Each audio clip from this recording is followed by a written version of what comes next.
6BI, your source for the esoteric, irrelevant, and cantankerous holiday spirit that affects our everyday lives. I'm your host, Mitch Miller. And boy, oh wowie zowie, guys. I want to apologize to each and every one of you. I'm so sorry that I was not able to put out a podcast last week. I was feeling quite under the weather. I had a really bad cold. I just did not feel up to putting anything out. I'm sure all of you guys understand, and I bet some of you took some time to listen back to some old episodes or episodes that you hadn't had a chance to listen to yet. So no harm, no foul from my end or your end as well. We're going to benefit this symbiotic relationship one way or the other. It feels great to be healthy again. When you go through a really long cold like I did, and guys, I'm not a person that gets sick that often. If I get sick for maybe a day, 2 days at the maximum, and then my body's all healed up. This drug on forever. It's been literally probably a year since I had something happen that bad, a cold like that just carried on and carried on and carried on. All that time I'm going into work, I'm feeling miserable. I am just kind of beside myself, kind of curled up behind the teacher's desk in my classrooms. Everybody else is kind of like running roughshod over the classroom. You got tables getting broken, chairs being thrown. I'm messing, of course, but you feel rather powerless when you're sick, when you're not yourself, when you're not completely to your 100% full health. It's just kind of knocks you off your horse a bit. It does. But like I said, it's good to be back at 100% health. I was definitely not planning on ever taking an absence from this podcast, but I thought last week kind of warranted just to let my body recover. So once again, I do apologize. Speaking of good health, I hope everybody's going to be eating out there very well these next couple of weeks leading up till Christmas. Unless you're a Grab driver. I had a Grab driver this morning. Guy's trying to be healthy, I know. But I'm about to go into work. I need to get to work at least about 20-25 minutes before class starts. And I'm already running a little bit behind. And so I get a Grab driver. He's waiting, kind of very weird position where not a lot of the Grab drivers actually go to pick up people. So I start looking around for him. He's not in the usual spot where most of them go. So I walk down the pathway a little bit and I spy him. I look at the numbers on his bikes and I point to my phone. I'm like, hey, you're my Grab driver. And he's talking to me with a mouthful of sandwich. And this was not a sandwich that, he was, finishing up. This is a sandwich he started. And this was a huge sandwich. So this guy accepts the job on his phone saying, yeah, all right, I'm here to pick you up. And then he's like, oh yeah, would you mind waiting 10 minutes while I finish my sandwich? I'm like, no, I got to go to work. So then he said something in Vietnamese, and I said something in English. And, I just kind of canceled that Grab driver's fare right there. For those of you that work in the customer service industry or have at any time in your life, whether it be in a call center, a restaurant, or maybe you use an Uber to drive people around, or you're using Lyft, or even if you're the consumer taking the Lyft or going to the restaurant or everything, it's, professionalism, not to be chewing on a sandwich when you're about to go do a task. Here's my thing. If the guy would have put the sandwich down, I've been perfectly happy with it. I would have gone on with him. I would have taken the Grab.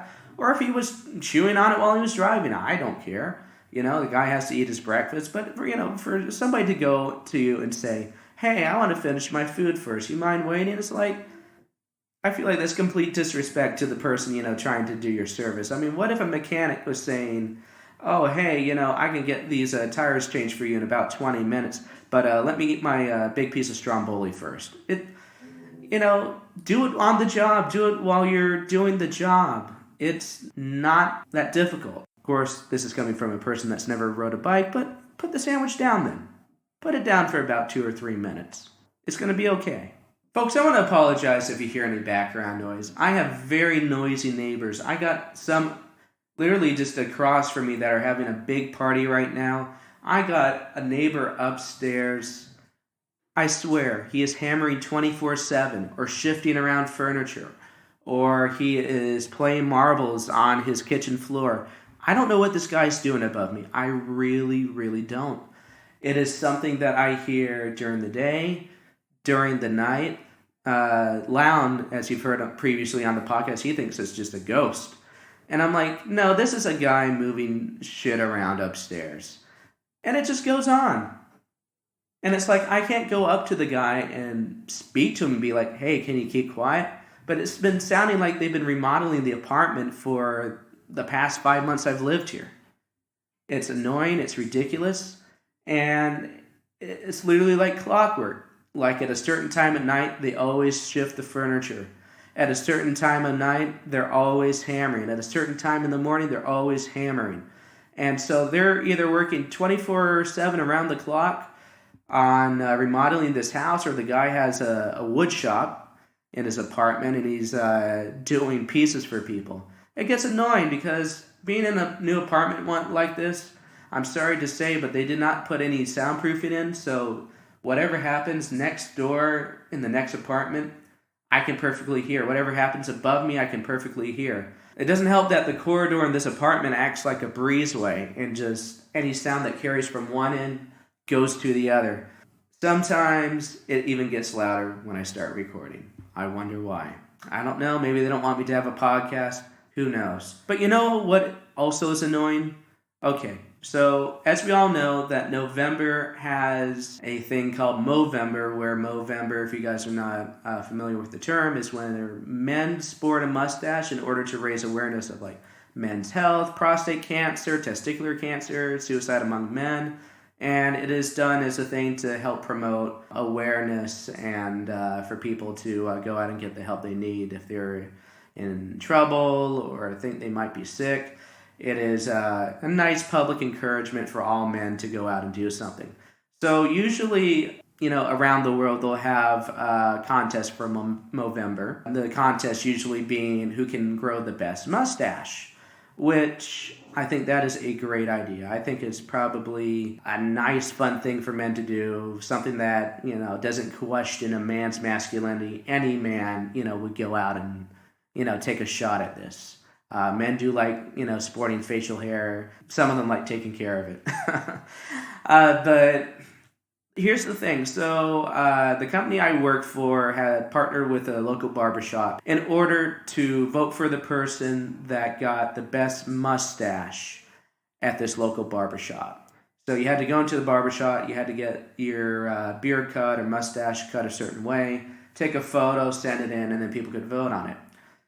The winner of this Movember in the company I worked for's promotion had a beard. Now, listen to this again, folks.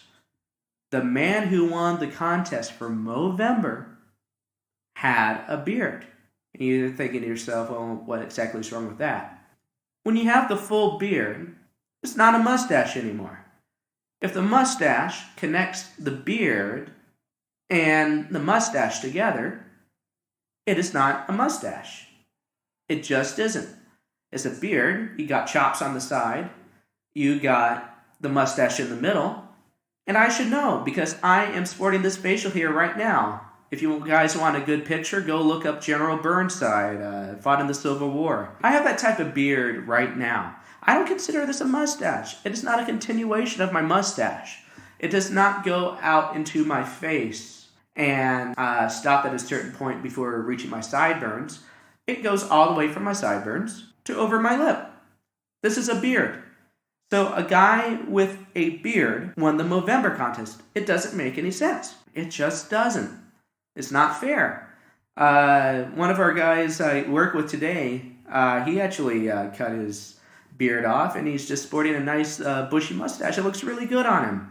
He didn't submit himself for the contest, but I think if he did, he would have won. So it's just lunacy at this point, people. Okay, I can give you an example that was worse, that really got me kind of triggered. So there was also a Movember contest in Knoxville, where I'm from in the United States, in the state of Tennessee. The downtown, one of the restaurants was having a Movember contest. The person who won was a girl that had tied two of her pigtails together and had made a mustache. That's not right. That is not right at all.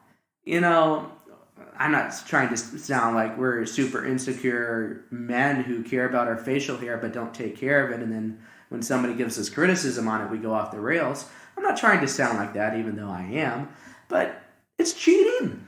It's just cheating. Unless she pumps herself full of testosterone to grow her mustache, she should not be able to enter. Here's the thing, I want to see somebody with an actual mustache win for once. I want to see somebody with a good mustache. Out of the 2 Movember competitions that I've seen and watched, I have yet to see a person with an actual mustache win. That is going to be something that we're all going to have to work on here. Well, folks, that's really it for this week. Thank you for listening to me blab this week. This is definitely a mixed bag of nuts for all of our new listeners. And hey, if you are a new listener, go check out our previous podcast that we have up. We have about, say, 19, 20 up that are just waiting for you to listen to. We have great conversations with great guests about philosophy, religion, about China, about AI taking over the world. We have just a smorgasbord of different content for you, the listener. And folks, doing some real quick house cleaning. So sorry for the Q&A episode delay. We're going to have to push it back even more. We want to make sure that we get enough questions in order to do a proper Q&A episode. That's your cue to send them in. We cannot do a good Q&A episode if we don't get more than a couple questions. Guys, I'm pushing the Q&A episode back until after New Year's. This is going to give you plenty of time to submit your questions to the podcast. Remember, you can always send them to 6PI Podcast on Facebook, podcast6pi@gmail.com, or if you see me in person, just come up to me and ask me a question. I'll write it down and think about my response. But anyway, guys, until next time, go listen to previous episodes of this podcast. Have fun with your family and friends over the holidays. Say hello to loved ones for me, and stay tuned.